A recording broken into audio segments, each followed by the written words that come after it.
Hello guys, അല്ലൂസ് വ്ലോഗിലേക്ക് സ്വാഗതം. ഇന്ന് നമ്മൾ ഉണ്ടാക്കാൻ പോകുന്നത് ഹോം മെയ്ഡ് ഗീ ആണ്. അതിനായിട്ട് തലേ ദിവസം പാല് തിളപ്പിച്ച് ഫ്രിഡ്ജിലാക്കി അടച്ചു വയ്ക്കുക.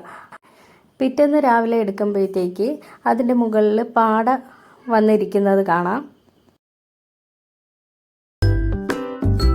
ഇതുപോലെ ഹോളുള്ള കോരുവ കൊണ്ട് പാട എടുക്കുകയാണെങ്കിൽ പാട മാത്രമായിട്ട് കിട്ടും.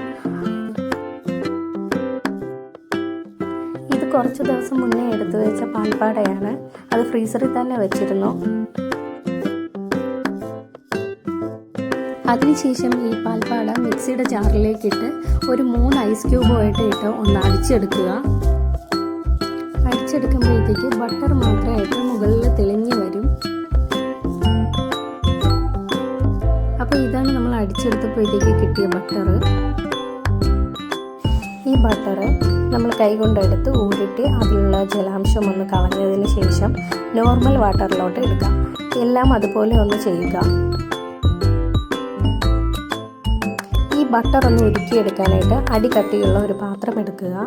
അതിനുശേഷം ഈ ബട്ടർ ഒന്ന് വെള്ളം കളഞ്ഞതിന് ശേഷം ഈ ചട്ടിയിലേക്ക് ഇടുക. ഇട്ടൊന്ന് ഉരുക്കിയെടുക്കുക. അപ്പോൾ ബട്ടർ ഒന്ന് ചെറുതായിട്ട് ഉരുക്കി തുടങ്ങിയിരിക്കുകയാണ്. അപ്പോൾ ഗെയ്സ്, ഈ ബട്ടർ ഉരുകി ഗീ എല്ലാം തെളിഞ്ഞു വരികയാണ്. ഗെയ്സ്, നമ്മുടെ ഹോം മെയ്ഡ് ഗീ ഇവിടെ റെഡി ആയിരിക്കുകയാണ്. ഇത് നമ്മുടെ കുഞ്ഞു മക്കൾക്ക് കുറുക്കൊക്കെ കാച്ചുമ്പോഴത്തേക്ക് കുറച്ച് ഒഴിച്ചു കൊടുത്താൽ ഹെൽത്തിന് നല്ലതാണ്. അപ്പോൾ ഇന്നത്തെ എൻ്റെ വീഡിയോ എല്ലാവർക്കും ഇഷ്ടപ്പെട്ടെങ്കിൽ ലൈക്കും ഷെയറും സബ്സ്ക്രൈബും ചെയ്യുക. അടുത്ത വീഡിയോയിൽ കാണാം. Tata, bye bye.